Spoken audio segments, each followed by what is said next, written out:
Cock-a-doodle-doo.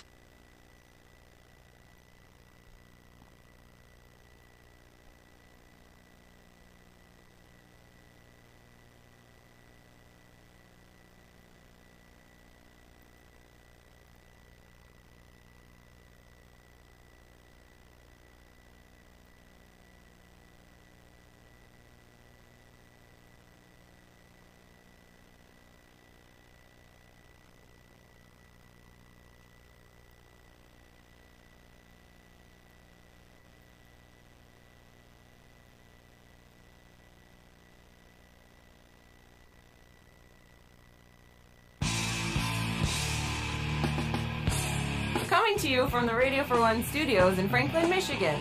Welcome to the Detroit Cast. Big fan. Big fan. A show not just free of charge, but free of FCC regulation. Thank you for your support of the Detroit Cast. Oh, there it is. And without further delay, it's showtime. Please welcome the Detroit Cast. Here are your hosts, Mike and Jay. Hey there, everybody. Welcome to the Detroit Cast, powered by DealsInTheD.com with Mike and Jay. Shalom, Big E. Jay, how are you? Quite well. Thank you for having me back. Of course. Good to be back after the holiday. Yes. Take it everyone had a good holiday. I'm going to warn you right out of the gate, Jay. I've got a screaming headache. I'm one vodka and cranberry deep. And I was hoping you would do all the heavy lifting today. I'm on antibiotics, so Shit. yeah, I'll do what I can. Okay, I appreciate that. Is this for your that adorable little cough you had all last little week? cough I had for 3 weeks. Yeah, I know that was bugging the shit out of everybody. Yeah, it sucks. Little sinus infection. That's okay. All right. So, E, can you handle the heavy lifting today? Oh boy. Sure. Yeah. You got this, definitely. I did a lot of shit over the weekend, and I can talk for hours about it if you want. If need be, I can. I think we all did a lot need be. of shit over the weekend. Big Thanksgiving weekend. Yeah. It's good. How about what'd you do, Mike? You go to Beth's house? And I did. I went to actually Beth's sister's house and had the whole turkey and the potatoes and the stuffing and the gravy and the drinks and everything. It was awesome. And then I went to my parents' house afterwards for some dessert, that kind of thing. You know, where it's like we can't have another Thanksgiving dinner in the evening. That's why you do brunch, dude. That's what our families do. See, it was weird. Like, usually I remember going to, like, Beth's parents' house or, usually, like, a parent's house. And we would eat, like, we would be there for the start of the Lions game at noon, and then you would eat during that. But this we got, like, I was home through the third quarter and then rushed over there and So watched you that. didn't get to watch? Well, yeah, they're in Birmingham, so we just kind of hightailed it over there. End of the actually, you know what, closer to halftime, and just booked over there, and then watched the part of the third and fourth over there, which is horribly disappointing.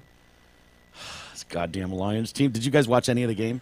I saw a little bit. I was socializing with family members. Mostly, well, so. you're a very thankful guy. Yeah, people were wishing me happy Thanksgiving, and are you thankful? And I was like, if the Lions win this goddamn game, I'll be thankful for something. Yeah, Otherwise, no. I watched enough. I mean, they were down so quick, so early, and it was just, okay, more of the same, trying to come back. Dig out of a hole. Ugh, so damn frustrating. And then while we were at my parents' house, we watched Wind River. You heard of that movie? No. Kind of a smaller movie. It was really good, though. I'd heard about it, saw a couple, Jeremy Renner's in it, the guy that was in you'd know him if you saw him. He was in that bomb movie. Was the bomb technician for the military or whatever? Hurt Locker. Remember that movie?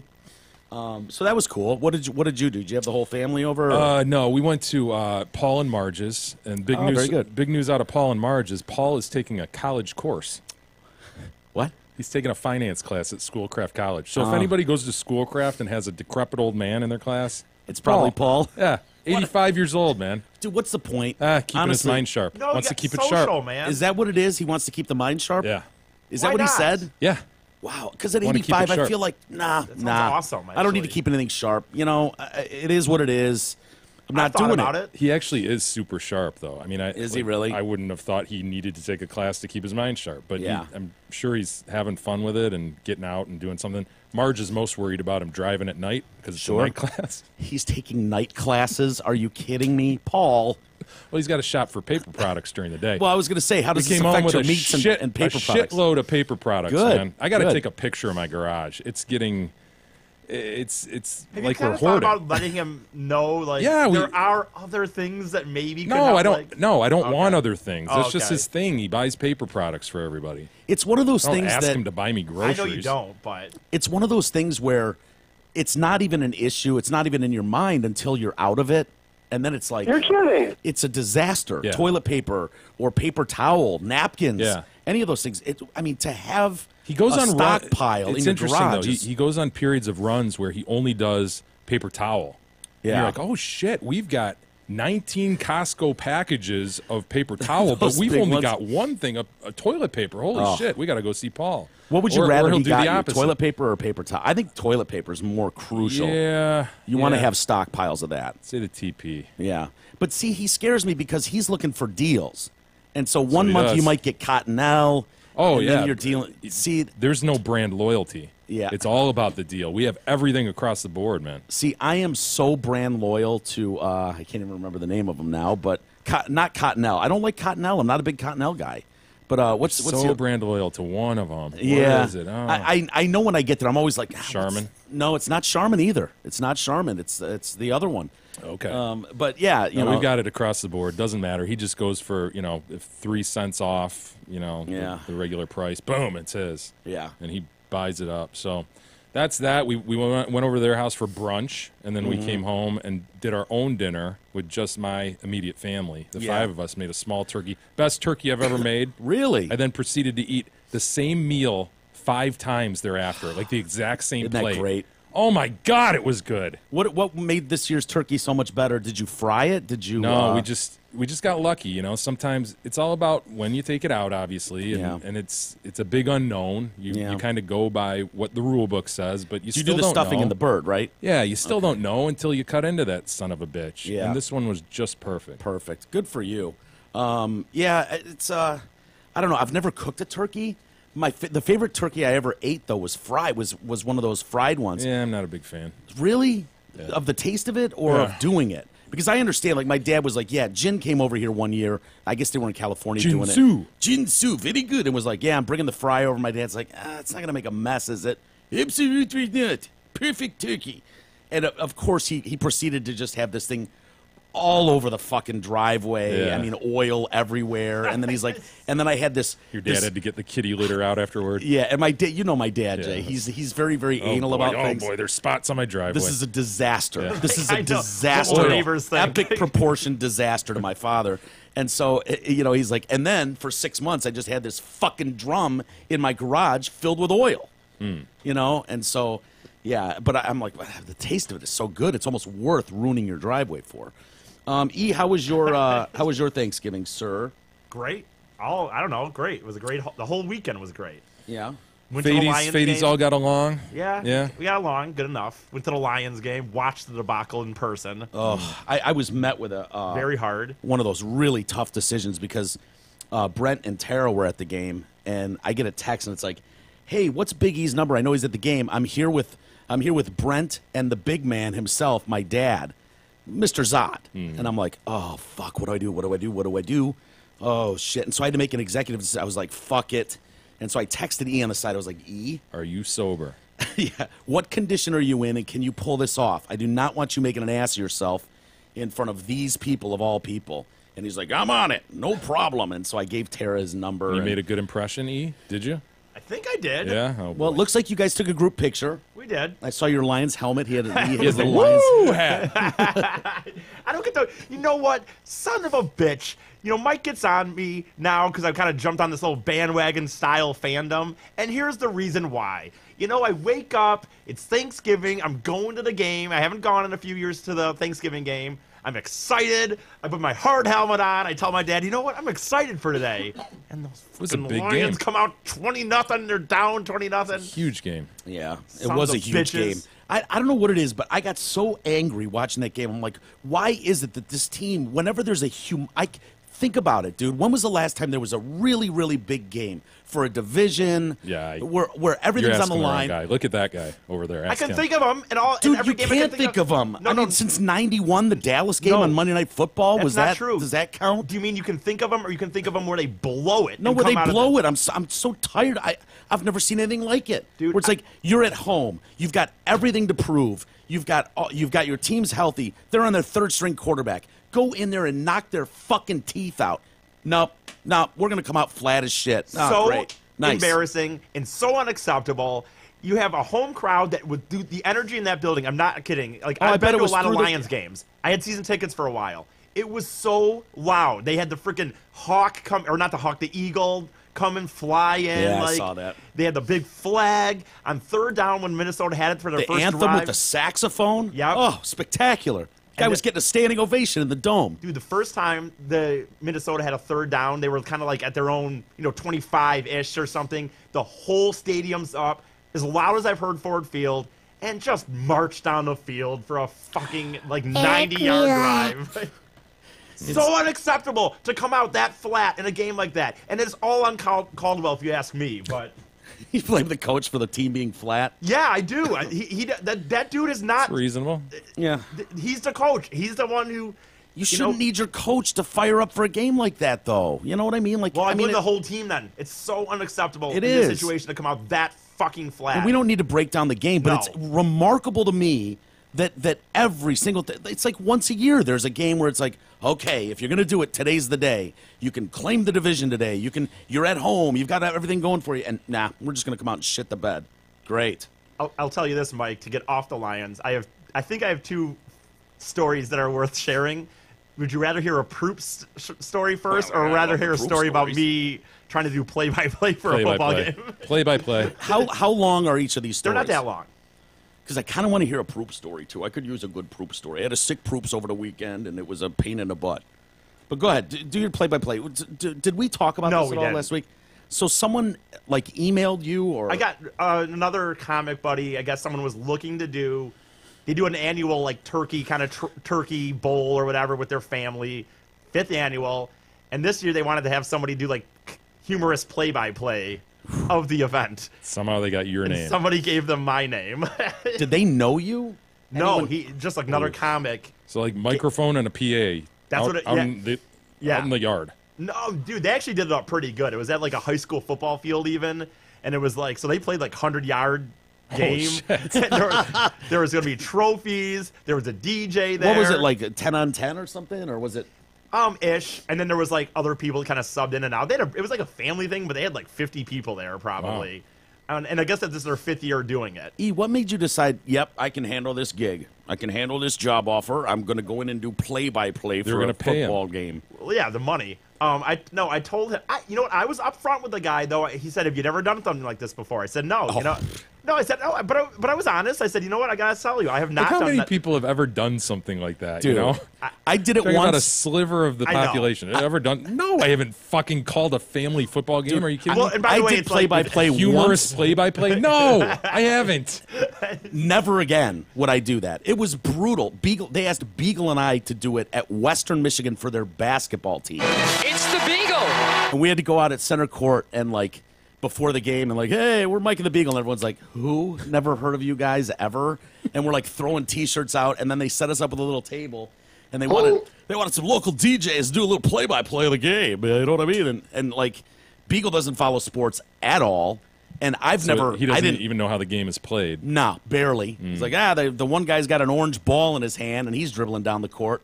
And I'm trying to be professional. I'm nowhere near a professional. Are you trying to be funny or just call the game? I wasn't trying to be funny. I was trying to call the game, and it was I don't know the players at all. It's Johnson over to Stillwater with a rainbow of a 3. And Stillwater. Dude, it was awful. I would never want to do that again. Well, boom goes the dynamite was my catchphrase.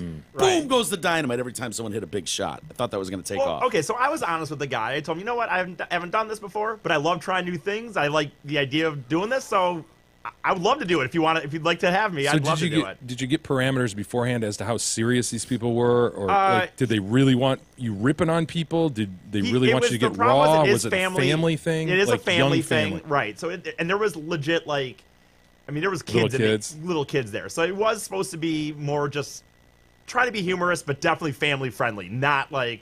Oh, he got fucked on that, Paul. How much intel time did you have? I mean, did you get there a few hours early and at least interview the family members? I will tell you this. I got there an hour early, and I was talking to all the people that were, as they were showing up, I was asking people, so, who won They have, every year it's red versus black team. Sure. And they pretty much stay the same teams unless someone gets added to the family, so a lot of people have been on the same team all 5 years. So I said, who won last year? And I was asking people the blacks dominated year in and year out, don't they?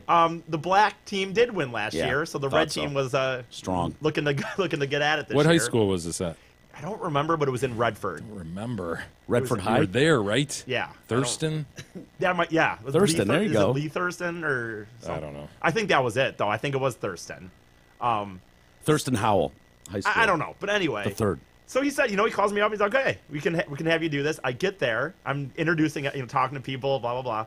Well, then it turns out that the DJ there is supposed to be the one with the mic, so I can be, like, wirelessly connected to his thing, and it's supposed to be, like, I'll be booming my voice out so they can hear me, too. So it's like everyone can kind of hear, like, my humorous remarks. You're very humorous remarks. And that doesn't work. There's something of power shortage. So the guy tells me, like, yeah, got a dude. bullhorn or something?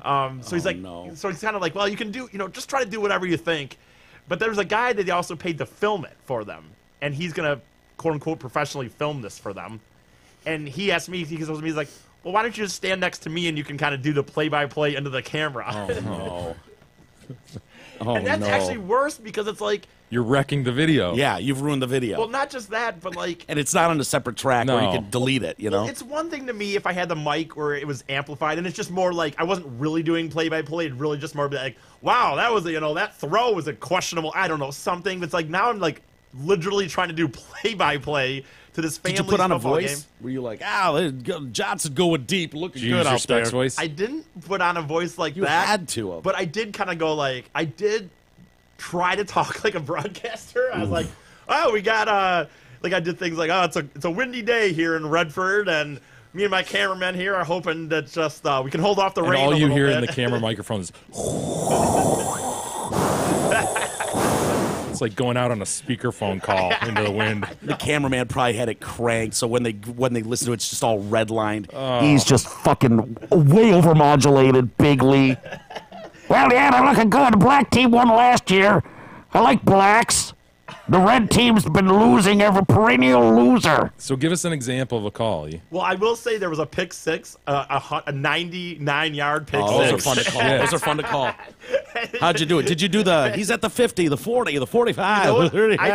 I did. I was like, what was I said? I was like, they were going something like, I don't know, they were going for the end zone. He went backwards there, Mike? The black team going 50, to... he was going 50 to the 45 to the... 30. Oh, you said 40, then 45. I don't know how the call went exactly, but I pretty much... He spun around, Golden 45 to the 40. Golden it. Taint, did a flip back to the 45 before going in, yeah. I don't know how I said it word for word, but it was pretty... But the problem was, dude... Honestly, replicate it as best you can. I think it was just like, well, the black quarter... Hold on, the ball's in the air, right? Did you see it? I think it went more like this because I was very slow to getting to some of these calls. Oh, you're like George Blaha, where you listen for the crowd noise in the back and you know what happens before his call is done. Drives me fucking nuts. It's hard because to me, dude, hold on. How can the this is almost a grievance? How can the local colleges, State and Michigan, not have better broadcasts in basketball? Yeah. As far as Michigan State, Michigan's not a bad basketball broadcast. You got Shepherd. Oh, Shepherd. Yeah. You got Shepherd. I think Derry's involved, and then you got Dugan Fife. They're fine. Okay. The State guys are fucking awful. Really. And then the state football, you've got Blaha. Sorry, George. We go way back, dude. He's jumped the shark. The guy is resigned to the fact that, hey, I'm on radio, so I can carefully make this call, and people aren't going to know, because I'm the guy making. They're the call. not watching. They're not watching it. Yeah. Only I'm watching it, dude. We can hear the fucking crowd. Yeah. I know if they're home or away, so I know by the reaction or non-reaction of the crowd what fucking happened. Yeah. Oh, ball's a little worky. Drops back. I'm like, Oh, I heard him cheer, and they're at home. He caught it. Yeah. Sweet. First down or touchdown. Yeah, it's just And you can brutal. tell, And if dude, you're watching that, you can tell by how loud the crowd is, Yes. whether it was a big play or just like Absolutely. a first down. And or- eventually George catches up, and he describes it aptly. Yeah. But, dude, I listened to a lot of Michigan football this year just because I happened to be doing yard work and stuff while stuff was on. Oh, my God, is that – I get it to be a homer. You know, I understand that's their station, and they're calling the game for – wow, man. Who is it, Deerdorf and Brandstatter? Well, Yeah. Brandstatter should not be the play-by-play guy. Dude, He's a color guy. You for can sure. turn it on, and you can tell by their mood whether it's a close game or not. Yeah. They get giddy. They get Well, they're fucking giddy. Total homers. I mean, they both went to Michigan. It's brutal, though. I mean, come on. Yeah. And again, I get it. You're the home team. You're gonna go that way. But, dude, step back a little bit and be a little bit objective in the way you're calling this game. Yeah. You're calling the guys by their first names and shit. And we and us and Yeah. come on, guys.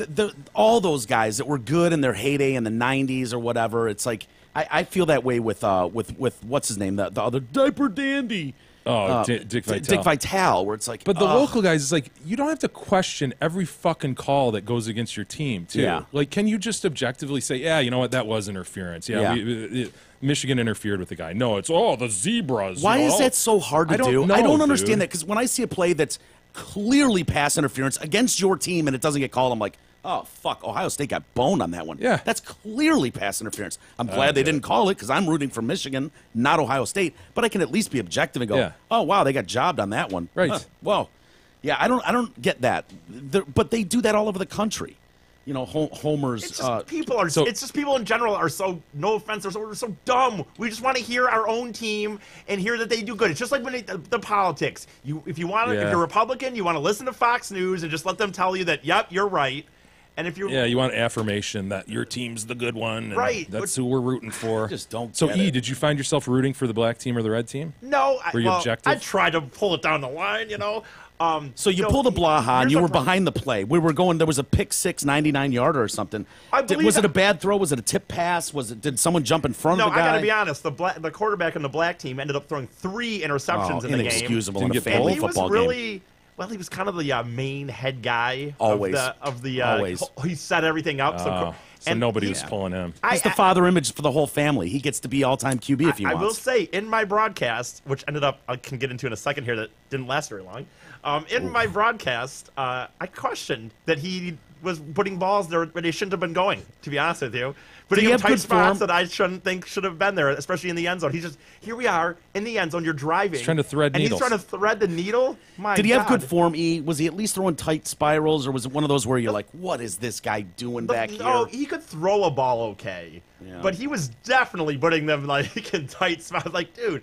So this one guy, 90, like it really was like a 99-yard pick six. Although to be fair, he intercepted the ball. He had that one guy that was right there. That guy didn't get the flag. It was flag Quarterback football. didn't get him, so he's and then it gone. was just gone. Yeah, he's gone. So give us the call. Did you get you? I You believe got this is hyped, kinda- right? You got excited. I believe this is probably how it went about. Probably was So like, I'm the guy. I'm the quarterback. I'm throwing the ball. Jay's about to pick me off. All right. I think it went like I this, drop though. back 3 yards. I see my receiver on an out route. I throw it to the 1 yard line, and Jay's just jumps in front of it and picks it off. Well, no, but here, And I thought I was going to tell you the whole thing. I think it went more like, well, the black team's driving here, 3rd down and goal, and I think it went something like, oh, throwing it. He's really got nowhere to go here, but he's going to try to throw it in the end zone, and oh my God, intercepted, and I think he's going to go all the way. There's no one in front of him. This is going to be a 99-yard pick six. I can't believe I'm seeing this. I can't believe Were you I'm laughing the seeing whole this. time? No, I actually wasn't. I tried to be very serious about it. And I will say that it was like the guy behind me, the guy doing the camera work, had I guess worked in TV before. He was telling me a lot about how he worked in TV before and all this and that. So he was kind of playing producer, and he was like starting and stopping the video at different times, and he would like tap me on the shoulder when it was time for me to talk. So anyway, so here's where this all ends up, though. We start about 12. This thing is supposed to go to 2 o'clock. There's, a trophy for MVP. There's a trophy for the team that wins. All this stuff is set up. There's going to be a halftime. The one girl was going to sing, I think. And you're going to present the trophies to Of course, to the obviously MVP. being the Yeah. MC. Sure. And so anyway, I didn't really see exactly what happened, but all of a sudden there's a little scrummage around the midfield mark. Scrummage. And it becomes a full-on fight. midfield. Legit. Dude. Legit fight. Punches, absolute real Come punches on, man. thrown. Excellent. Not kidding. Real punches, a real fight. I'm not honestly for a split. Did you get involved? Which team did you side with? Who was at fault, red or black? I couldn't even tell, man. But for a split second, I thought maybe this was kind of just like, this is family. It's a close family, and sometimes maybe you wrestle around on the ground a little bit, or I don't know. Yeah. And it was like, no, man. I mean, there was real punches. Then they break up. They finally takes everybody to break up the two people a part of this fight, and then we get down to where I am, kind of like on the track. Like I'm kind of in the stands, where the 50-yard line-ish in the stands. And you get to the track. There's a track around there. The one guy was in the fight. He gets on his phone, and the other guy's just like yelling at him more, just like, oh, call somebody, or something like that. And then, boom, again. Drills him into the fence, dude. I'm right there. Are you still calling the action at this point? You know what's funny? Have you put the mic away? I was calling the fight for a little bit until I realized that the guy just stopped filming because he's like, I'm not going to film this. This is embarrassing. Oh, my God. What? He said, wow. he felt he had a responsibility not to film. Oh, you pussy. Are you kidding me? How are they going to learn if they aren't able to watch and review the tape? I know. And look back at the so mistakes for a little they bit, made. apparently, I was calling the fight, even though it was just to myself, I guess. Oh, my God. So how long did the scrum last? It was pretty decent. I mean, dude, to the point where, that was the end. Some cops actually came. Oh, my God. It's a family football game. Dude, how does it get worked up to that level? Honestly. I guess I know people say that all the time, like, oh, yeah, everyone's got that one uncle. Or that's what they said, too. This was like the one cousin that people are always a little trouble. I've never experienced that, ever. Did that happen in prior years, did they say? Or? No, they said this hadn't happened before. The guy was... Did you know why it started? Was there a cheap shot on the field? I couldn't ask anything, and I actually did ask several people. Like, there was refs even. This guy did do it right. In that sense, he did it really good, man. Yeah. I mean, he had refs that were like... They were like high school refs. Like, they actually had the jersey with the MHSAA on it and stuff. And I mean, he had a guy filming it. He did have me there technically to do play-by-play if it had, if Mike had worked. He had a DJ there. They had trophies. So what did they just threw? Like everyone just got in their cars and went home then? Dude, it was such an intense situation. It wasn't going to start again. Hilarious. Which I hate to admit. Did you get paid? I still got paid. So Yeah, right. You care. Absolutely. Made for a better story. I kind of sat there and was just like, so can I just go home now? Or So there was no trophy presentation or anything? No, man. Wow, so dude. I got Wow. there, yeah, it was like half hour in. It was supposed to go another hour and a half. It was supposed to go till 2. And So that was the first half hour of your gig? Yes. And then the fight happened? Yes. Hell yes. Oh, that's awesome, E. Oh, that's awesome. It was great in a way, but I mean, it's a shame, I suppose. But Nah. It is Everyone's what it all right. Everyone's all right. Were there any black eyes or I don't know, man. But I mean, it was just a lot of bruised egos? It was a fight. So, and I mean, there was, like I said, there was cops and calling in, and it was a situation for sure. Dude, that's great. Hey, the most incredible deals of the year only happen once, and that's during ZOT M59 Chrysler Jeep's Black Friday sales event going on right now. During this once-a-year sales event, you can lease a new 18 Chrysler 300 with heated leather seats, heated steering wheel, 8.5-inch touchscreen, and all-wheel drive at just $279 a month. See all the details and surf their massive inventory at dealsinthed.com. Get there. Get there. John Conyers. Yeah. Looks like he's stepping aside. Sort of. Only off a committee, right? Yeah, from the House Judiciary Committee. And he stepped aside as the top Democrat in the House Judiciary Committee. But again, he's denied any allegations. Why would you step aside then if you're denying all allegations of inappropriate conduct? In light of the attention drawn by recent allegations made against me, I have notified the Democratic leader of my request to step aside as ranking member during the investigation of these matters. So only during the investigation. And if they find that he's cool, then he just goes back, I guess. Yes. BuzzFeed reported that Conyers' office paid a chick, we were talking about it last week, $27,000 or something to shut up. That was to settle a complaint in 2015 that she was fired because she rejected his advances, which in 2015, 2 years ago, he would have been 86 years man. old. Can you imagine? Come on. Some chick having to deal with this decrepit, old, 86-year-old bone? Ugh. Stop it. The Ethics Committee announced the following day that it had begun an investigation into Conyers after receiving allegations of harassment and age discrimination. What was the Charlie Rose hand referred to? Oh, Was it the creepy claw? The claw, yeah, Was it something the- about the claw. Like, the oh, you creepy got claw? the claw. Ugh. Gross. That's so funny. So yeah, that he was he was using resources, money that came in to pay people off, it sounds like.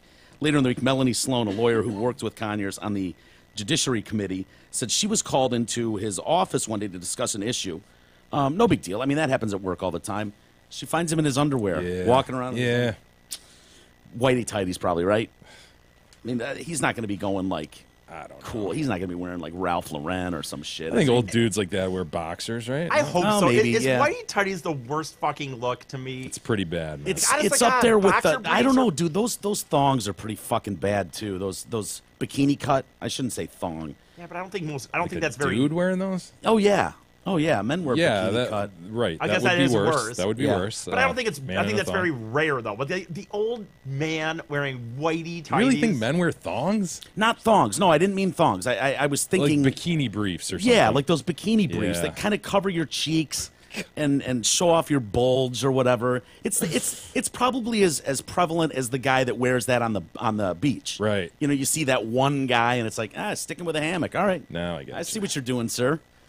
Anyways, so God, what is he thinking? Where it's like, I'm going to call her into my office for this important meeting we've got She's to going to be discuss. so taken with his physique. She won't be able to control herself. It's not clear when that incident happened. She also claims that Conyers screamed at her, fired and then rehired her multiple times, criticized her for not wearing stockings, and once even ordered her to babysit one of his children. How old would his children be? I remember he and Monica had Monica Conyers. like a middle schooler or something, didn't they? Where she was carting this middle school kid around. Really? I When just- he's like 80? I think so. What is he, Mick Jagger? Sure. I deny all of these allegations, many of which were raised by documents reportedly paid for by a partisan alt-right blogger. I very much look forward to vindicating myself and my family. He wants to remain the top Democrat in the on the Judiciary Sure Committee. he does. But I have come to believe that my presence as a ranking member would not serve these efforts. Blah, blah, blah, blah. Well, dude, you know if this is true. Like, you know what I mean? Like, he knows whether these... Like, well, let's let the process play out and see Yeah. what the ethics committee finds. It's like, dude, did you... You would know if you did that shit. If it's true, you fucking leave. Bye-bye. I don't know why you're there anyway, man. You're that old. Like, come on. I know. I was thinking the same thing. It's like, dude, you should Take have a left vacation, 10 years man. ago. 10 years ago. You've outlived the life expectancy for most humans at this Yeah. point, and you're Still serving the people. I'm going to put my tie on and get into the Power, office dude. today. They need me at the office the draw today. of power. God. Mike's right about that. It's the need too. They probably just thought of like they need me. Yeah. No one else. My can fellow do that. Democrats need me. No, they don't. They'll be just fine without you. Go home, old man. Go lay on a beach somewhere. They got to tell you about the Hamlin Pub. They have 5 locations: Clarkston, Chesterfield, Rochester, and 2 in Shelby Township. Hamlin Pub offers a wide selection of craft beers, most of which are brewed right here in Michigan. They have great happy hour specials Monday through Friday, 2 to 6. Half off appetizers on Monday. Check out all their specials at all 5 locations at hamlinpubs.com. And, of course, join us this Thursday, November 30th, 7 p.m. Yes. onward at 22 Mile and Hayes. We'll be there with a cool poster to give away and some other Yeah. freebies as well. Dude, So come on out. We've got a box of other stuff that, like magnets with decast stuff on it and coasters. Oh, cool. That's going to be like I don't know, we'll raffle it off there or something. But that came out really cool as well. So hopefully some of you can come out there and hang with us. That'll be a lot of fun. Kind of kicking off the holiday season. Hell yeah. And the poster's dope, man. It came out really good.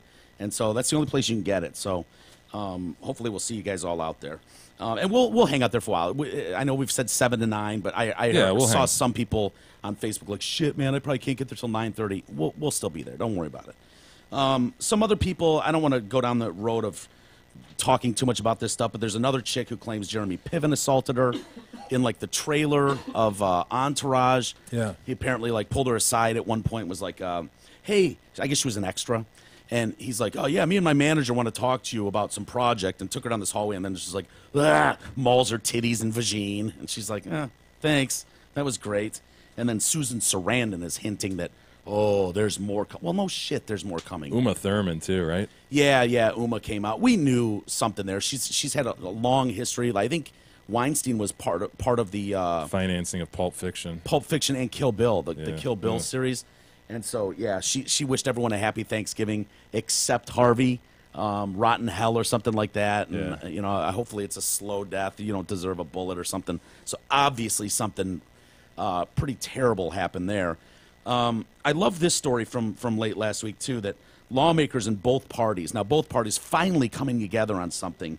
And they've been, with all this, harassment, sexual harassment involving congressmen, I think the culture in this country has been awakened to the fact that we have a serious epidemic in the workplace, in all professions, in all walks of life. And it's incumbent on those who are in the authority to address it and address it swiftly, Jackie Spire, Democrat from California, said. And so they're leading a push to really get some nice sexual assault training for the members of Congress. We need to get this in order and really get some good, strong program in here.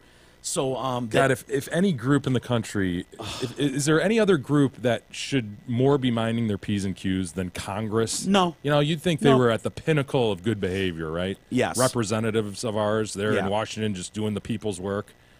They really need training on what sexual assault is and sexual harassment and shit. If John Conyers hasn't learned by the age of 88 that you don't walk out into a meeting in your fucking underwear, or you don't just grab titties and vagines whenever you feel like it. You think some PowerPoint presentation is going to change him? Yeah. Are people in this country dumb enough to go, well, thank God, they're finally doing something? No, most of you should have learned from your parents when you were 8 years old how to behave around other human beings. That plus common sense, plus just, regular life experience. Yes. You want to do that on the bus when you're 7, whatever. You grab someone's butt, smack their butt, whatever, it happens. Boys will be boys, kids will be kids. But, dude, the idea that these 50, 60, 70, 80-year-old assholes in Congress, well, this is good. I'm glad we're coming together on something. As soon as we get this PowerPoint training program in place, we're all going to learn how not to treat members of the opposite sex. Picture them all watching. Oh, okay, God. Oh, understood. Okay. What? Not even side boob I can grab? Wow, got it now. Wow. Okay, this has been really informative. Very informative. Boy, oh boy, I hope they have a test at the end of this. Well, they all do the sign-in sheet, where they pass the paper around. I mean, my thought is like, if you're calling for that, you know what? If you don't know how to be sexually responsible at work, then get the fuck out of here. Honestly, Congress. You're Congress. You're supposed to be above reproach. Like you said, you're voted in by people to be a representative of the people, and you don't know what acceptable behavior is? At the very least, you shouldn't be sexually assaulting your staff. At the very least. At a minimum, at a bare minimum. It's got to just be power, right? It's just a power thing. Power, ego, ruling class. They're there. They never got in trouble before. They all do it.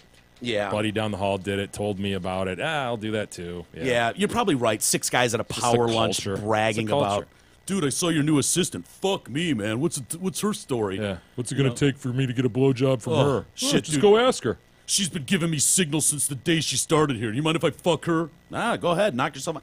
I could totally see that at a lunch with them.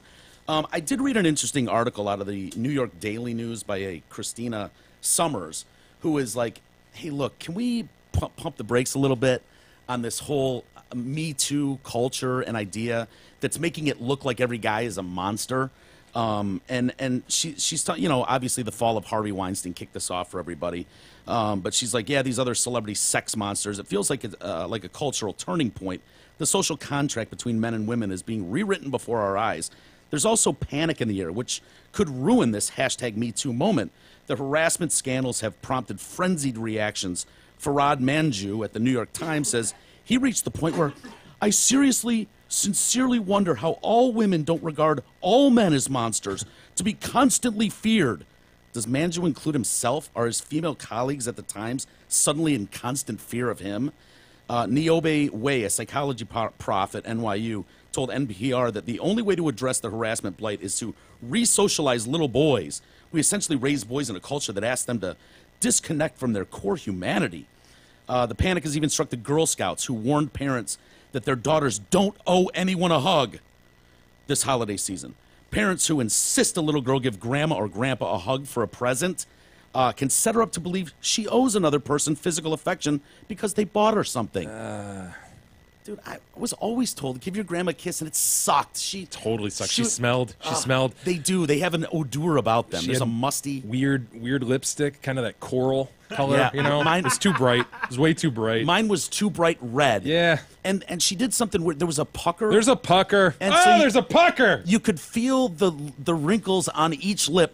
See the hairs Above the lip. I didn't have hairs, Ah! but she would get in there, and it was always wet. It was always wet, and it was always like, and it was like, ah! It was the smell that got to me. Yeah, the smell wasn't good. There's like powders and perfumes and just smell. I don't Yeah. know. Old lady smell. I had a couple bad experiences with my grandma where we were staying with her in California one time. I was probably 13 at the time, and I remember like walking into the spare bedroom. Oh no. Oh no. There's Nana in Sincere nude. No, in a brassiere, but she had like What? She had like double D's. Oh, wow. Yeah, it was kind of nice, but they're just hanging. But they're out. those crazy bras, right? Like Those extra. huge- Yeah. Yeah, They yeah. like come to a point. Yeah. And they're super supportive. Super supportive. Yeah. Yes. I mean, they're really heavy duty. And the ironing board was out, and she was like ironing her top, blouse. her blouse, Yeah. as it were. no. And it was like, ah, ah, ah! You were 13. You got your mullet and everything. You're like, oh, Nana. Wearing my Motley Crue T-shirt. It was just like, oh fuck, I can never not see that. Sure.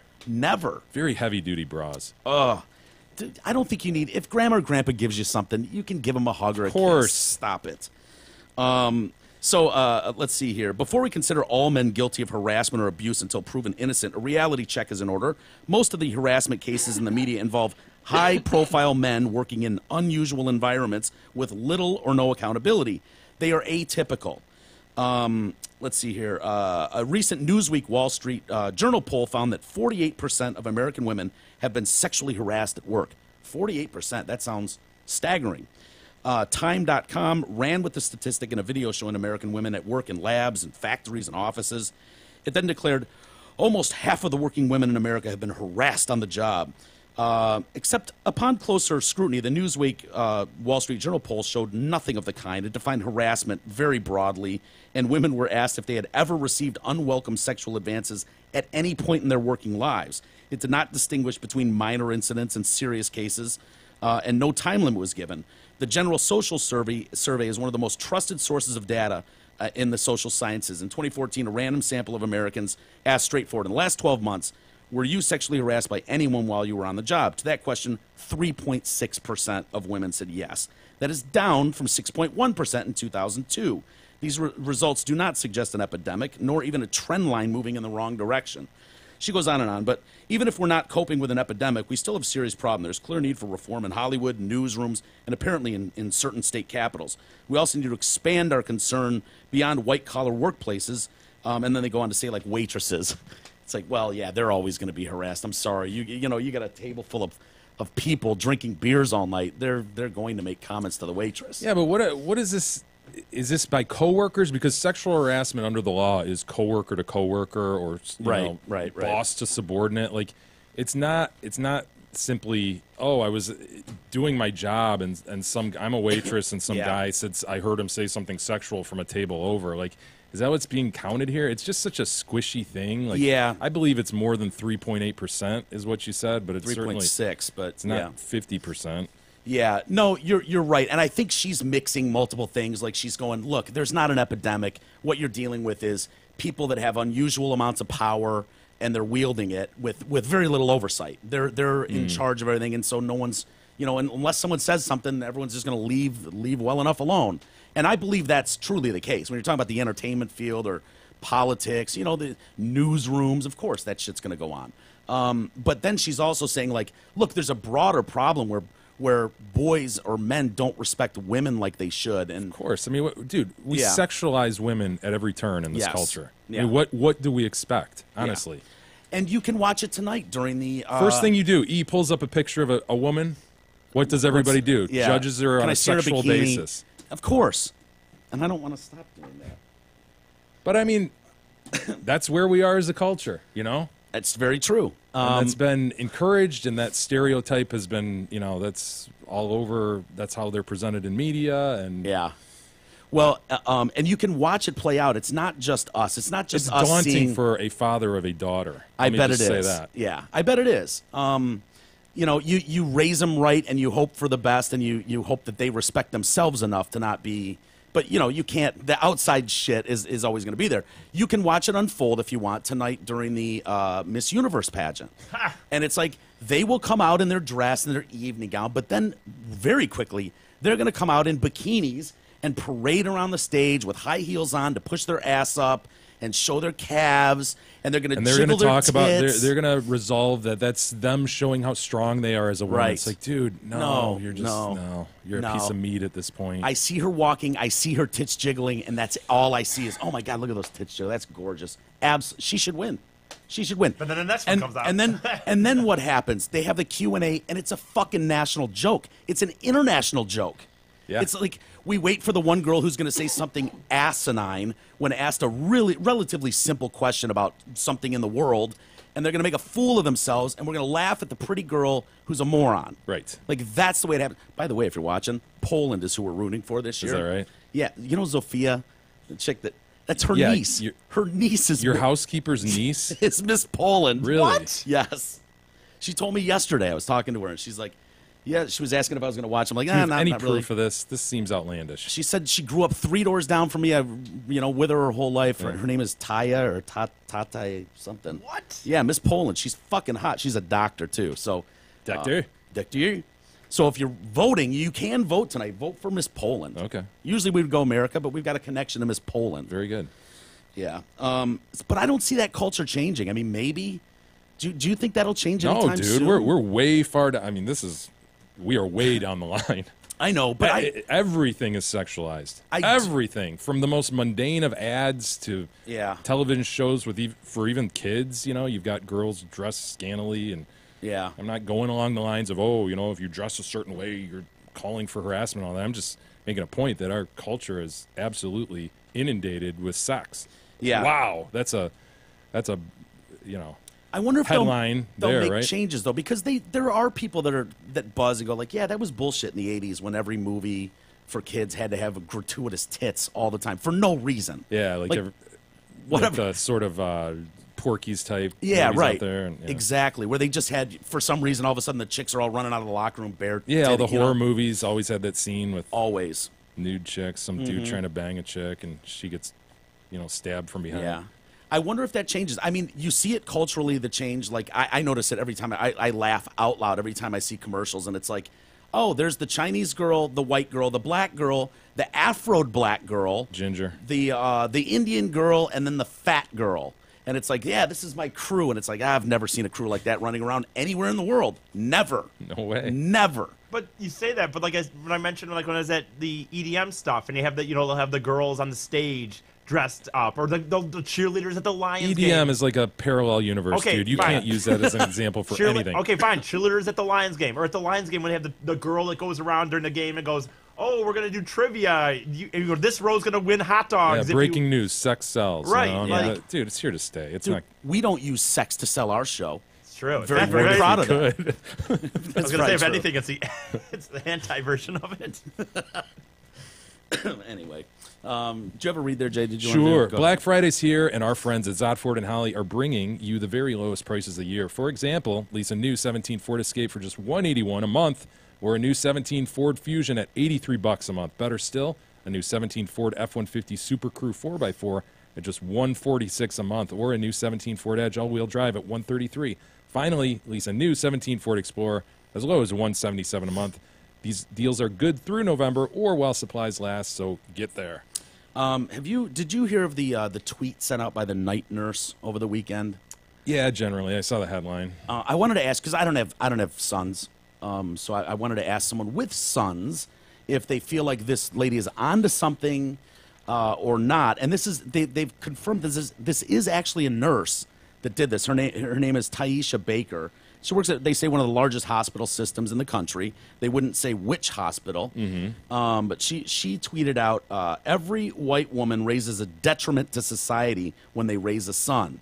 I could care less. Someone with the highest propensity to be a terrorist, rapist, racist, killer, and domestic violence all-star. Historically, every son you had should be sacrificed to the wolves, bitches. If you want to pin it on something, pin it on that. I mean, do you feel that that's true? Do you feel like it's 50-50 that Manny or Russell is going to be one of those What things? What a psychopath. Dude, what is the matter with people? I hope she gets fired for that. I want your fucking job. Dude, honestly, that scares me a lot because That woman She's a is nurse. treating people. Yeah. She's dealing with people coming into the Indiana hospital she works at, and if she has that attitude, dude, I wouldn't want to be Russell going in there with a busted arm No. and dealing with that nurse. For needing a catheter, can you imagine? Yeah. Just jamming that thing up there. Oh, I didn't get it in far enough. And just keep fucking jamming. No way, dude. Ugh. Well, it could be worse. Could be worse. I don't know if you saw one of our favorite people. We haven't heard from them in a while, but Willow Smith. Dude, I did see this. Yeah, she's talking about how it's tough. It's tough to be raised in a famous family, right? Yeah, I mean, really tough. You know, she said it was absolutely terrible to grow up in the spotlight for famous parents. Obviously, Will Smith and Jada Pinkett Smith. Yeah. I'm going to be completely and utterly honest. It's absolutely terrible. Growing up and trying to figure out your life while people feel like they have some sort of entitlement to know what's going on.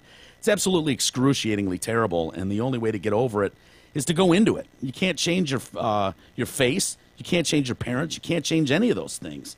So social media played a factor in this. I feel like most kids like me end up going down a spiral of depression, and the world is sitting there looking at them through their phones, laughing, making jokes, memes, and the crippling effect that this lifestyle has on the psyche. She said there's two choices a person born into fame has: to either go into it completely or remove herself from the public. It's really no in between. Isn't that kind of true for everybody? Dude, in her defense, though, she's distinguishing between fame and wealth, right? She's not saying, like, oh, it sucked to be wealthy. I know it's hard to separate that. Yeah, in no, instance, you're right. I don't think that. But I mean, I think she's lamenting the fame part, which, not probably everybody's is into. true. I mean, Well, there are And I plenty say of, that realizing that these two kids are the worst human beings on the planet. Right, So- I'm glad you pointed that Yeah. out. Yeah, I was hoping you weren't saying like No, she's I'm redeemable not, in any no, way. absolutely not. Yeah, but there are ways to just like get out of that. If you don't want that, you don't have to do interviews. No one's making you do an interview or a photo shoot. I remember a couple stories about photo shoots she did that were controversial because she was so young and she was with older guys Yeah. on beds, naked, shit Right. like that. And so you're right. I mean, she could avoid that sort of thing, maybe. Sure. She doesn't have to have a video when she's 10 years old for Whip My Hair. Wasn't that her big, Yes. Whip My her Hair big back and song or forth, something? yep. And then go on tour and tour around. Could have avoided that. You don't have to do any of that stuff. And the cool thing is your parents are loaded as fuck. You don't have to do shit. You just sit back and Yeah. collect on that trust once they die. Exactly. Wait for them to die and collect the trust, or go to any school you want in America. I mean, you're one parental phone call away from getting into Harvard with a 2-point grade point average. So Right. Harvard can say, "Wow, we got Will Smith's kids going here." Good You point. know, so it's hard to feel sorry for people like that. Where you're just like, "Oh, go." You know what? You know how bad most people have it, or how much harder most people have it, and no one's making you do this stuff. It's very easy to shut all of it off. Yeah, they're so out of touch. It's always this way, right? When you hear from Hollywood people, it just seems like they have no perspective on what's real life. Yeah. You know, they don't ever, it seems they don't try to even put themselves into that position. They just go, oh, this is, woe is me, woe is me. And like, dude, stop for a second. Yeah. Think about the little guy. Think about who you're talking to. Think about how this might be received, you asshole. Yeah. And do you- Beyond your group of 30, billionaires. Who do you blame though? Do you blame the parents or do you blame the 15-year-old when it's like they're gonna wax poetic about life's big mysteries as a 13-year-old, and then it's like, oh wow, people made memes of us and they make fun of us. Well, what do you expect, asshole? Do you really think a 14-year-old is gonna teach us the way of the world? Yeah. Because you're so brilliant. I mean, to me, it's almost child abuse. Isn't he like giving like physics lessons and shit? All these That was- stances yeah, on yeah. not the world is flat type stuff, but really like Wasn't it like outrageous facts? And it was like, yeah, dude. And then he Something- went down the list, and you're just like, what are you fucking talking about, man? Just Yeah. gibberish. I mean, I would think that, and maybe there's nothing you can do. Like, if your kid was doing that and going on social media and like, hold on, I've got something to say. Everybody listening, get everyone's attention, and then have some asinine statement come out, you'd just be like, oh, dude. Dude, I think in those instances, like those rich and famous parents are so absent.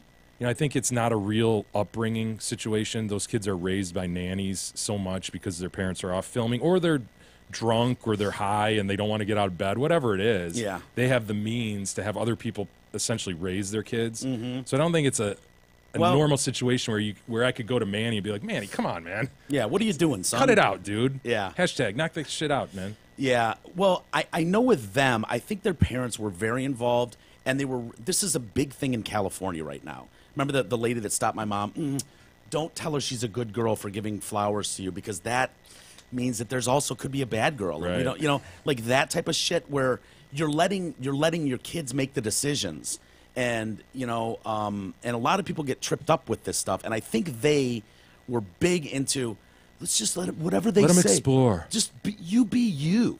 You do you. No you know? parameters. None. And so it's like, you want to dress like a fucking woman when you're 5 and go What's out the and boy's model. name again? We're talking about Willow, but Willow and is it Jada or something? Is it Jaden Smith? Yeah. Jaden, Oh yeah. my God, they're repulsive. Jaden, honestly, Jaden is even worse than Willow Yeah. to me, because I don't think we hear from Willow as much, I it seems agree like, with as that. we hear from Jaden. Yeah. Well, And Jaden seems to really go on those rants. That's what Jay was talking about, those things about how he was going to be the most Astrophysics and extreme. shit. He was going to be the most amazing human being of all time, remember, or something? Yeah. Like, kind of Oh, saying yeah. he was going to, I'm going to be like beyond celebrity, man. I'm going to be like change the world. Yeah. it's so funny how in half a generation, like Will Smith grew up in the streets of Philadelphia. Like, Born you know, and raised. He Second generation money, On man. the playground, I believe, is where he he's spent most of his days. I think we've used that joke like I 4 know, I times. know. It's still funny though. Yeah, it is. But he did, and you know, had to grind, and you know, he went a different route. He didn't go gangsta and all that shit. He went for a different thing, and then got into movies, and all of a sudden, here he is, and he's made it. He's rich.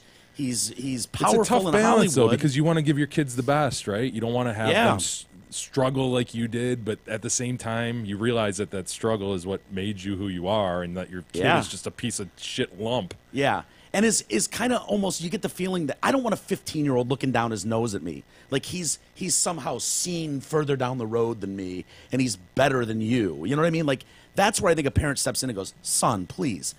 I know you really believe this. I believed a lot of dumb shit at 15 too, but you sound like a fucking moron."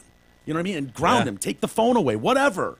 Instead of just be like, "No, man, whatever he wants." It's like, dude, how do you become so detached from your upbringing? It's probably going to happen. We're going to watch it all over again with Jay-Z and Beyonce's brats. They're gonna, you know, here's a couple people that, well, Jay-Z at least, you know, selling drugs in the streets and the ghettos of New York, and then all of a sudden he's Jay-Z, and it's like, okay, great, this is going to be great for these kids. But again, it's tough. Like, what do you do?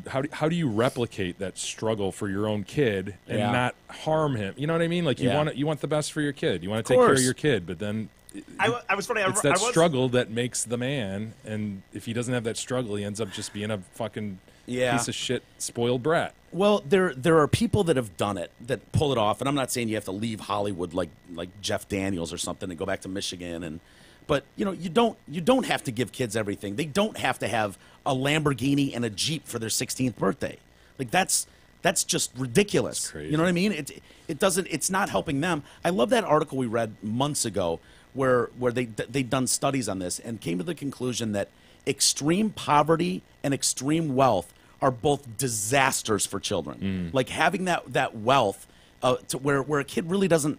He's got such a fall net. You know, he's got such a net that you don't really ever have to do anything. No consequence. Yeah, that for those, that's just as damaging to a child as the extreme poverty growing up, you know, on the streets with no parent.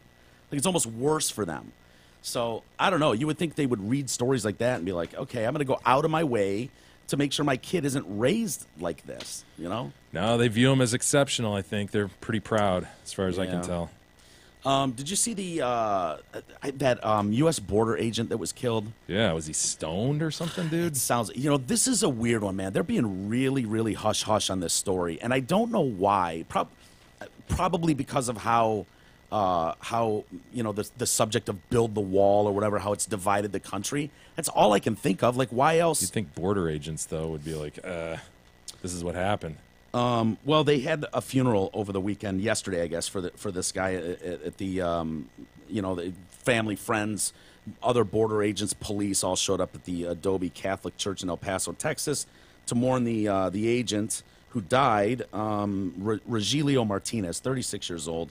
You know, they had the flag draped coffin, the whole thing. It honors him to see law enforcement agencies from across the United States attend the service.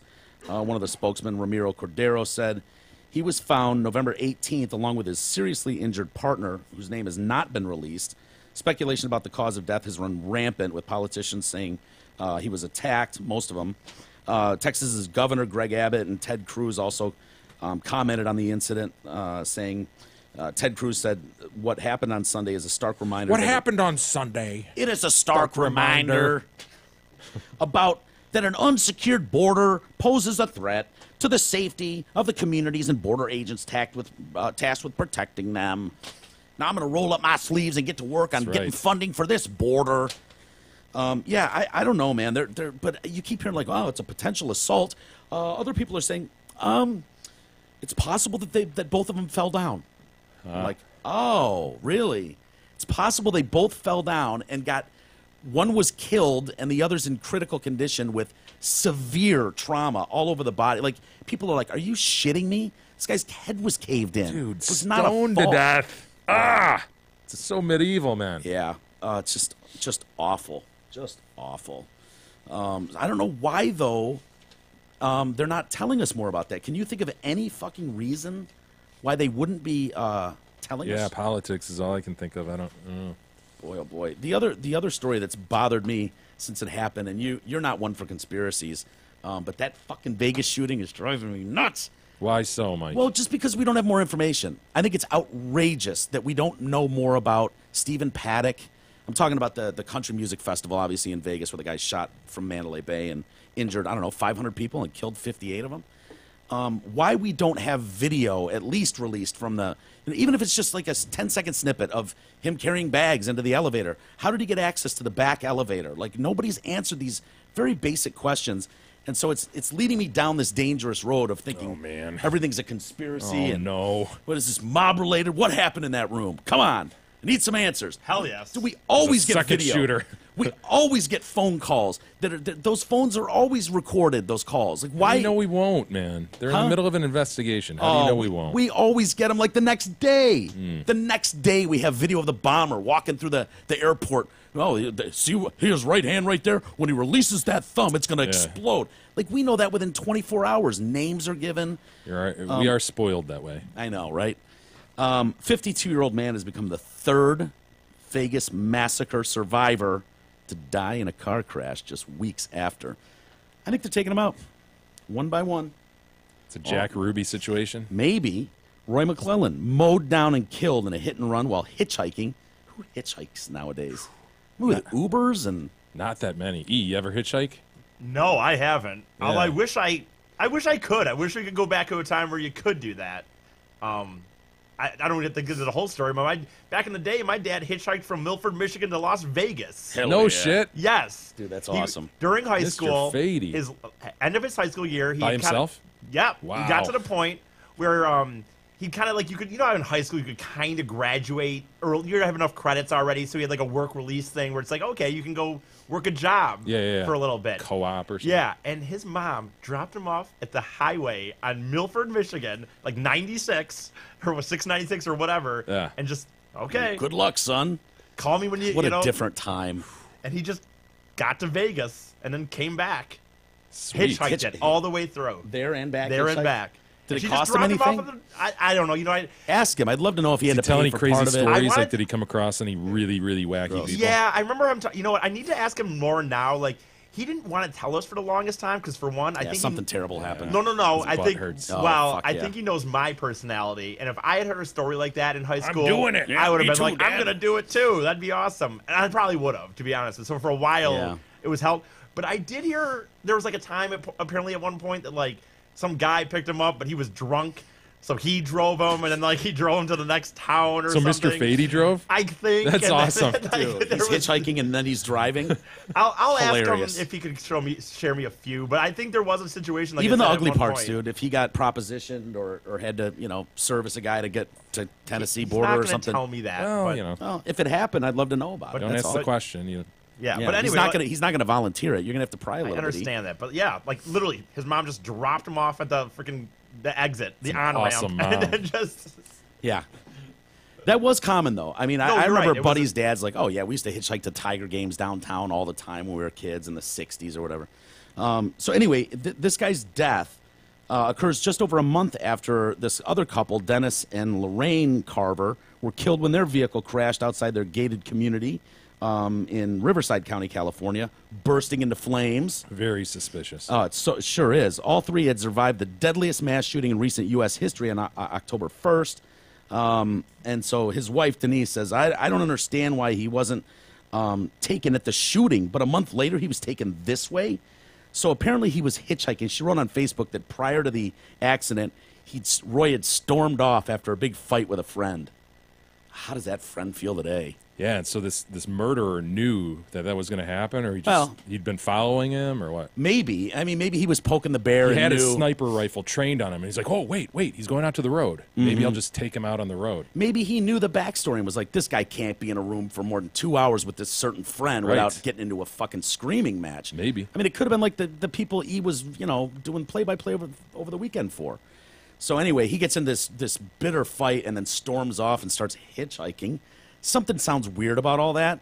And then he gets mowed down, and the wife's all pissed off that she's like, I'm just so angry that he gets killed and he's left for dead in the street while someone takes off. She's just assuming he was somehow under the influence, the driver of the car, and that's why they took off.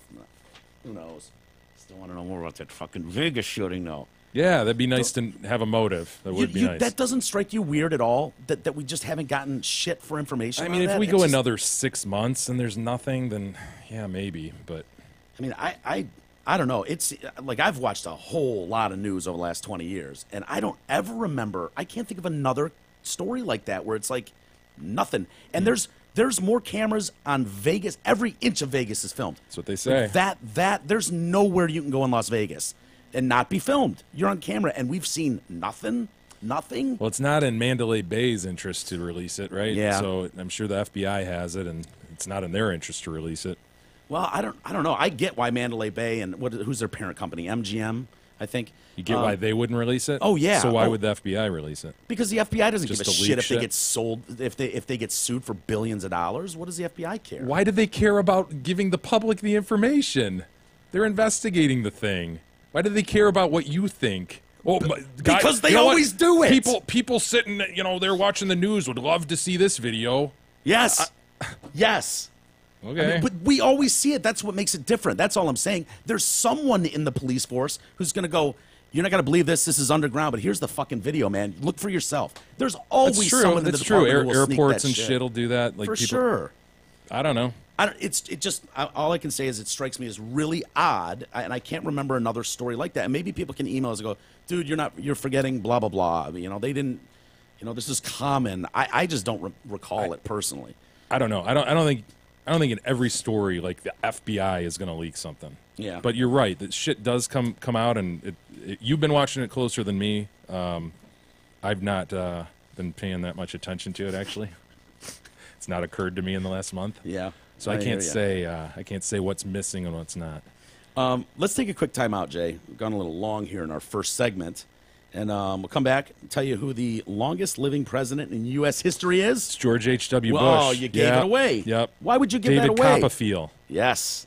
Look at that face. That is the face of 93. I know. He's in a wind tunnel. He is. He's Aykroyd and Chase in the wind tunnel in Spies Like Us. Is that the movie? I don't know. I believe it was.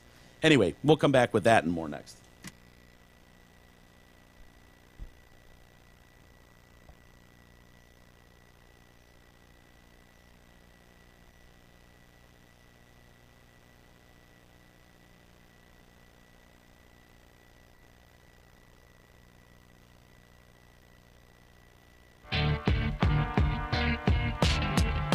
The Detroit Cast continues after this short break.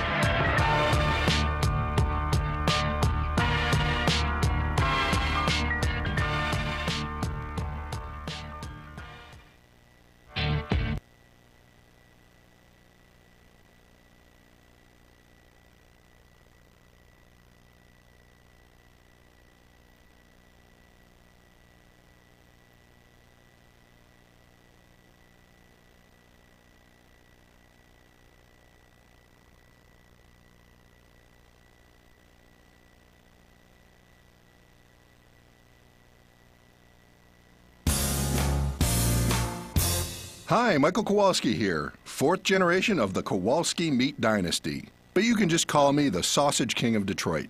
And you know what, my friends? It's time. Time to roll out the grill, crack open the Jack's potato salad, sizzle up some sausages, Pass out the pierogies, ice those beers, and unfold those chairs. Because grilling season is here, and it's time. Time to eat like a king. I'm Michael Kowalski, and I approve my message.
The Detroit Cast continues now, bitches. Here's Mike and Jay. Alrighty, welcome back to the Detroit Cast, powered by DealsInTheD.com with Mike and Jay. Mike, it's a big day today. Cyber Monday. Well, Cyber Monday, gentlemen. excellent. We'd be remiss if we didn't mention Amazon. Are you allowed to play that anymore?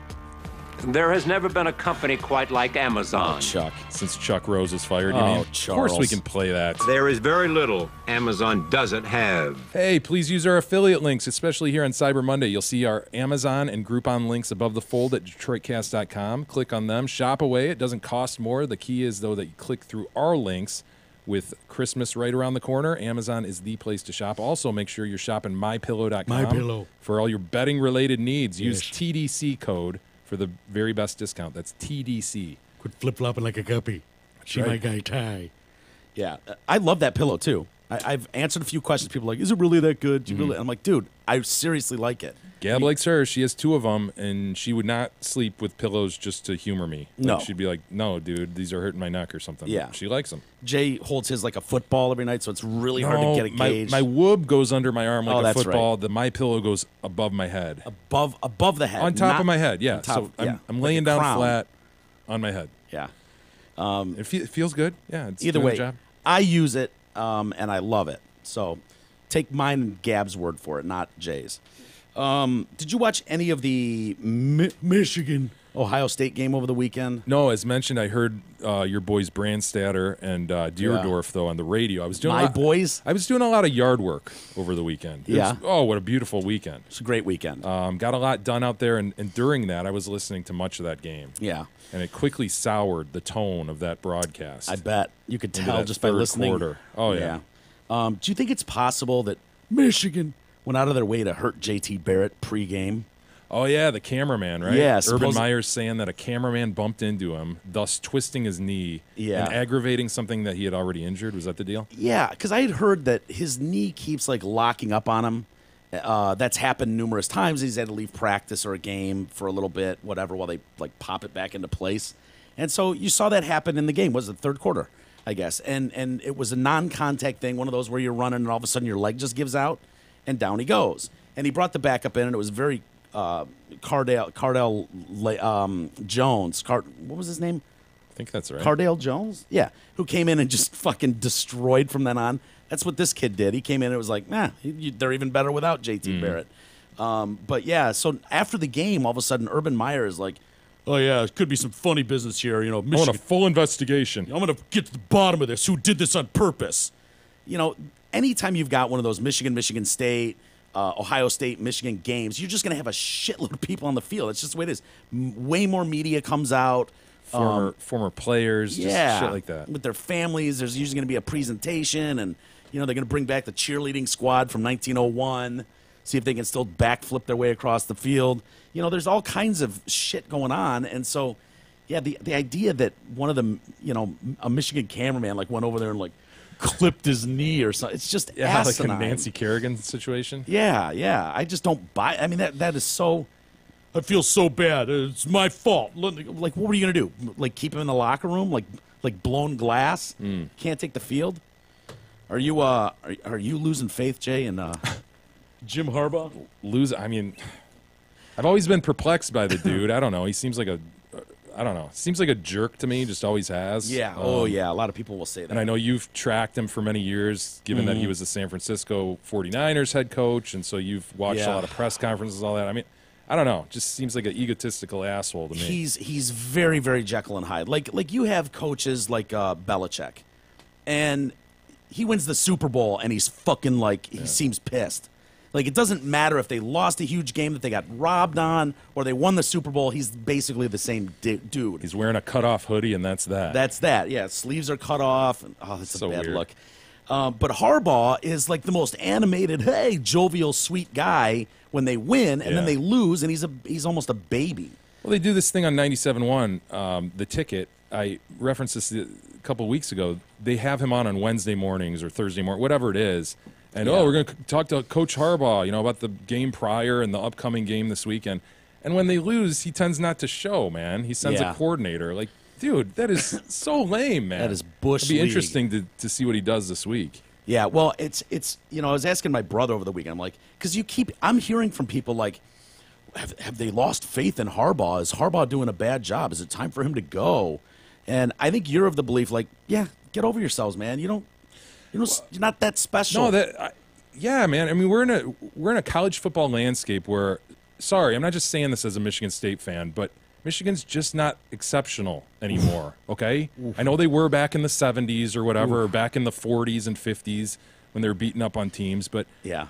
You're one of 25 really good programs, and you're going to be in the mix, and you're going to be in that mix to be first, second, or third in the Big Ten probably, and that's the reality, man. I mean, you don't just lace them up and go out there and somehow you're you're above everybody else. See, I kind of hear what you're saying, and programs have gotten so much better. We've seen it a lot with even Division II schools, where think about the MAC teams, when we were kids. It was a joke, dude. Total joke. Like Central beat State a couple times, in the 80s, and Yeah. it was like, oh my fucking God. And yes, that would be an upset today, but dude, like that was like Appalachian State back then. That Yeah, was like for incredible. sure. Yeah. But now the MAC teams, they're right there.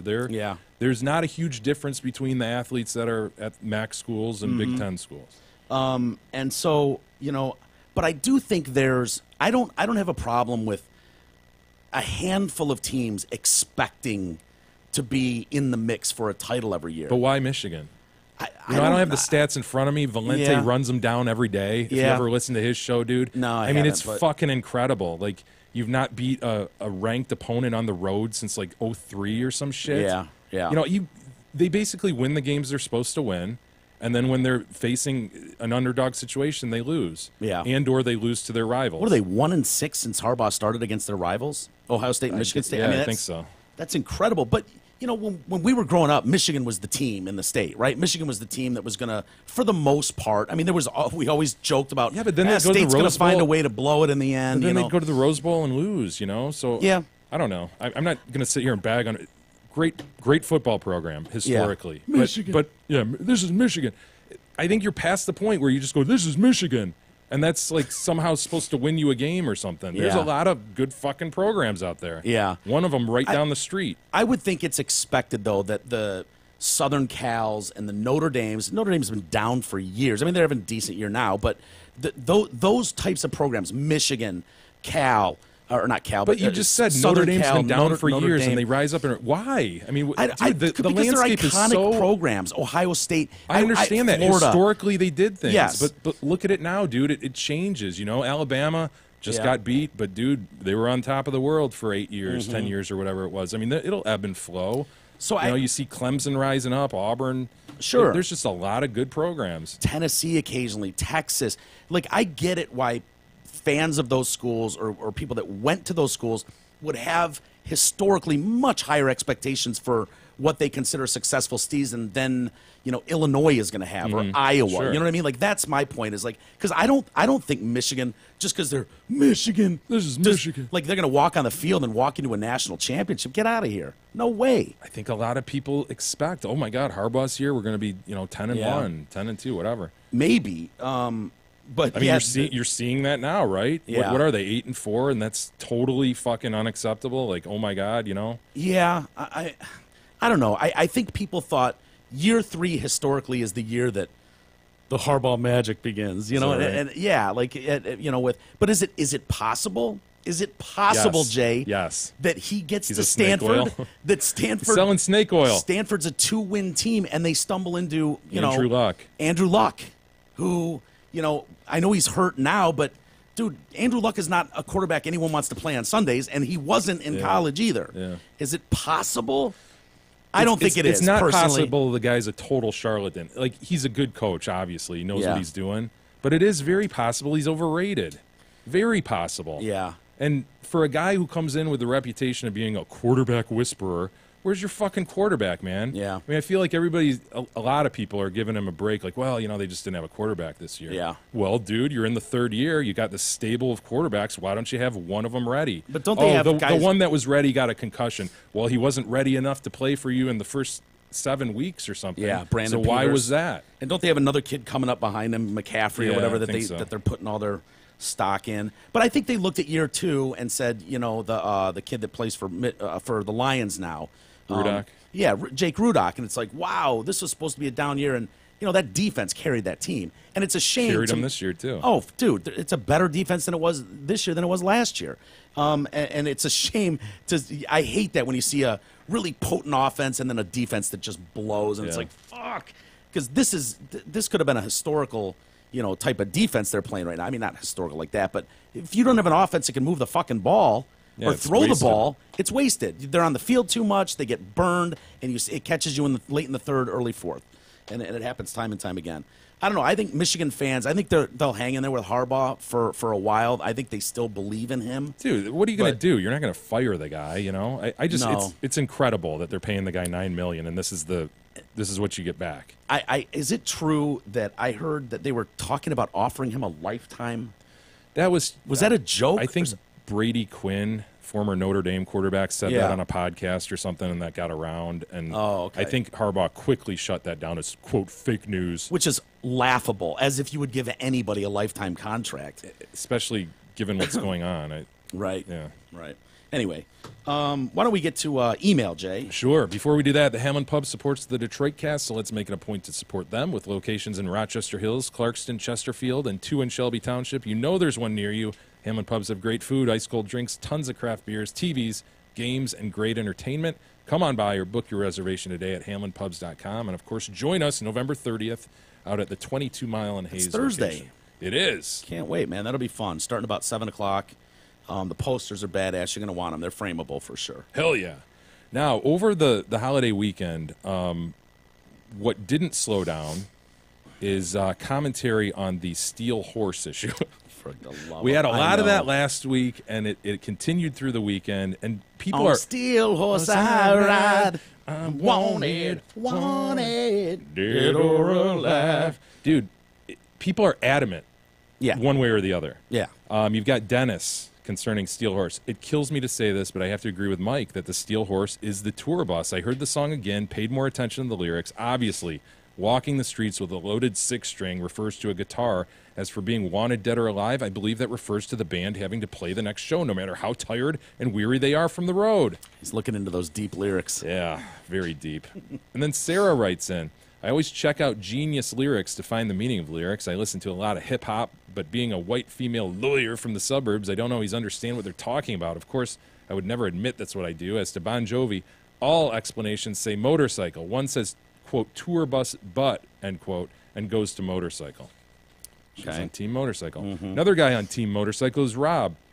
As many song lyrics, this one included, are metaphorically painting a picture. They're talking about the outlaw nature of their touring existence using old Western metaphors. Quote, loaded 6-string on my back, end quote, is analogous to a 6-shooter or rifle. And steel horse I ride equals, in modern-day vernacular, a motorcycle. Right. Seen a million faces and rock them all is also metaphorically like the Old West, where they would ride into town on horses with guns and take the place over. Rob, steal, kill, rape, pillage like a modern-day rock star going into a city to play a gig, taking the money and banging chicks. Come on, use your imagination. Hashtag Team Motorcycle. Noel, also Team Motorcycle. I see both points, guys. I do, but why do you need a 6-string on your back if you are sitting on a tour bus? If you're cruising on a motorcycle, where does your guitar go? On your back. This is not a literal thing. It's a metaphor for a musician on the road. He's not talking about the band going from show to show. He's talking about the tale of a new age cowboy, a.k.a. a musician traveling on a Harley and looking all badass. It's wrong. I'm going with motorcycle. Either way, now he does fucking Comcast commercials wearing leather pants. Fuck Johnny Bonnie. Noel. And then Todd comes in with the answer. Yeah. Todd comes in, swoops in. Can I just tell you, first off, I've never been called an idiot or a moron more in my life on Facebook, Twitter. Like, people got heated over this discussion. This is And it definitely was like, a heated one. You have no idea what a fucking moron you sound like. It's a motorcycle, retard. Yeah. It was like, oh, okay. I've well, you're seen wrong. those posts. You're wrong. You are wrong. It's You're a tour wrong. bus. It's And a fucking Todd tour proves bus. it. Todd sends in an SNL transcript of John Bon Jovi doing a skit, albeit a skit. Yeah. But he's asked directly, and do you have this in front of you? I do. He's asked directly what it means, and he says it's a tour bus. What else do we want? Yeah, this should be the end. And people, I know, I can see it already. People go, it's a skit, it's a joke, whatever. Why would he say tour bus in a skit like this if it were really a motorcycle? He wouldn't. This is what we were looking for. We were looking for right out of John Bon Jovi's mouth, and this is it. We got it out of the steel horse's mouth. I was looking for anything. Dude, I scoured the net looking for John Bon Jovi interviews. John Bon Jovi discusses Wanted Dead or Alive. You know, I couldn't find shit. This SNL thing, it's a sketch from, remember Vinny Vedecci? You probably don't, but it was played by Bill hater. And he did this like Italian show where he didn't speak English. All his guests would come on, and there was miscommunication because they speak English and he doesn't. And his producer is off camera eating spaghetti every time. It's an inept group. He smokes. Hilarious. And there's just an ashtray filled with 500 cigarette butts, and he smokes the whole time. And he does his impression of an Italian voice. Got it? Yes. And so he's interviewing John Bon Jovi. He assumes, since his name's John Bon Jovi, he speaks Italian. So there's the disconnect, right? And so at one point in this discussion, now you can't find video. Believe me and other people have tried to find this video. There's part of this where it's a YouTube gap. E referenced this the yes, other week. They it's exist. Like, God damn it! Upload that shit. The problem is they show children smoking as part. Like one of the sponsors is such and such cigarettes, blah blah blah blah blah. You know, and they've got kids smoking, and so you can't even get this sketch on the So does video. the Van Halen 1984 album cover. I know. Well, they've probably blacked that out now or changed it. So anyway, it's very, very hard to find this video, but there is a transcript that exists, and that's what we've got here. And so Vinny Videcci says, okay, next question. So they've gone through this. You don't speak English, blah, blah, blah. Okay, next question. Dead or Alive? John says, yeah, the song Dead or Alive. What about it? It's a song about a robot horse, Videcci says. No, you mean that line on A Steel Horse I Ride? Yeah, Steel Horse, robot horse. And John says, no. Steel Horse is a reference to a tour bus the bus bands ride on. Vinny Videcci. Not a robot horse? No. Okay, stop there. So if it were really a motorcycle, he'd have said motorcycle. He would have right said there. motorcycle. It doesn't lend to the skit at all to say tour bus there. It sounds cooler to say motorcycle. Yes. Nah, Steel Horse, I'm referring to a motorcycle as an outlaw that rides into town, rapes and pillages, and goes on to the next city. No, he's talking about the tour bus. Tour bus. That's it. That's it right there. And so the whole thing was Vinny Videcci in his sketch had a robot horse that was going to come out, and he's like, so now he's like stuck going, no. Like, keep the robot horse back there. Yeah. So that's as close to proof as you're going to get that stop calling me a fucking moron and an idiot. Some dude Facebooked me and was like, You sound like such a fucking moron. 2 words for you. Blaze of Glory. Or no, not Blaze of Glory. What was the fucking movie? Blazing Saddles? No. The one that John wrote all the fucking wrote the. I don't know.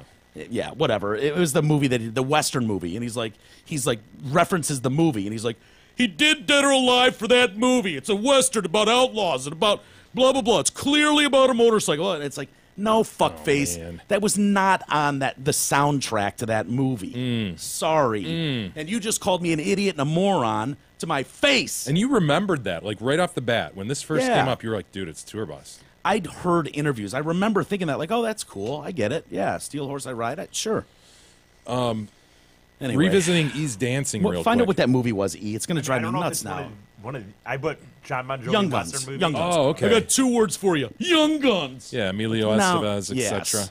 And Estevez, the story goes, wanted Dead or Alive. And he's like, no, the references don't really make sense. It's about a band being on tour, touring around. It's not really, I know it sounds not Western. It's not Western enough. So I'll write a new soundtrack. And he did Blaze of Glory, which is, I think, his biggest hit ever. And I'm going down in a blaze of glory. And Lord, I never drew first when I drew first blood. Call me Young Guns. Yeah, that one. That one. Huge hit. Isis, did you really wear this to the dance? Like this was your after dance outfit. Oh yeah, you look great, man. You look like $1 million. Oh, strapping, handsome son of a bitch. Look at him. Did you guys feel like you were properly dressed for the occasion? Yes, but I felt terribly uncomfortable. But properly dressed. Right. Yeah. So uncomfortable in that you're not used to wearing a collar and a tie and all that shit. Yes. We had a listener who was like fearful that you guys were showing up to a black tie underdressed. No, it's what did they say? They said it's evening attire. Evening attire, but he was like, dude, evening attire, you're crazy, man, to say that anybody could not have a tie there or have anything less than a tux. Yeah. He's like, you're walking them into a fucking hornet's nest here. Yeah, I mean, you can speak more to it than I can, but I would imagine a black tie, they would say black tie. I've always seen black tie when it's black tie. There's mention of black tie. It's very, very But this listener clear. was like, dude, I know what you mean, but evening wear means it's synonymous with black tie. And I was like, ugh, I think they'll be okay. I've seen pictures of last year's, and I think it was pretty varied. Well, as long as they're somewhat formal. They're wearing jackets and stuff. Well, we had the discussion off the air, and we turn to you immediately because it was like, E, what do I have to wear to this thing? Can I wear sweatpants and a hooded sweatshirt? And E's like, all it says is evening wear. And we both just went, whoosh. Jay, what the fuck does evening wear mean? He's like, dude, just go with a nice sport coat, slacks, and a tie. You're fine. Yeah. And so that's what we did. But I'm with you, dude. Anytime, like, black tie is very, very specific. I think Very so. I think specific. so, yeah. But this particular dude was like, I've experienced them both. And so he was like, oh, fuck. It's dude. not going to be good. And I sort of got to thinking, like, oh, boy. Should No. I have... I mentioned that to the rapist, and the rapist showed up with her husband George, and he was in black tie because I think I told her before I knew about the evening wear. I was like, I think it's a black tie at the Townsend, and so he felt like an asshole. He was like, I want to get out of here. I feel like an asshole. I'm the only one in a tux. I'm like, I didn't see George, you people in look great. tuxedos, dude. I'm not saying Nobody there wasn't, but I was. didn't see any. Well, you look like $1 million, man. You really do. He did look good. I was standing Is that just gingham? to the left of Is that that. gingham? I gotta be honest. My sister, I went to change into my suit. Then I went down and I got a drink right to the open bar before I went to my sister. And my sister admitted that she saw me kind of walk by. And when I came back for a drink, she's like, I didn't realize that was you. I thought it was someone else. She was like, oh my God, it's hot. Wow. Yeah, I guess. Your sister thought you were fucking. Wow. She was taken aback by you. Yeah. Wow. So see. Mike, we'll save the rest for tomorrow. All right. Very good. Very good. Very good. Let's call it a day there. Thursday. We're excited for Thursday. Please come out and hang with us at the Hamlin Pub, 22 in Hayes in Shelby Township, starting about 7 o'clock. But we'll be there. If you're going to be, I know some people are like, oh, my kid's got band or something until 9. Let's kick off the Yuletide. Let's do it right. Kick off the Yuletide. You'll want the poster too, and that's the only place you can get it. So, with that, we'll call it a day. Thanks everybody for hanging with us. We'll do it again tomorrow. We'll see you then.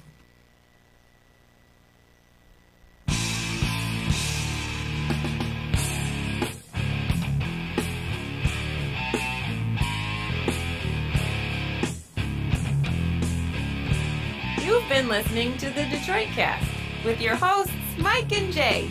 From all of us at Radio for One Studios, thank you for listening. And as always, thank you, Detroit.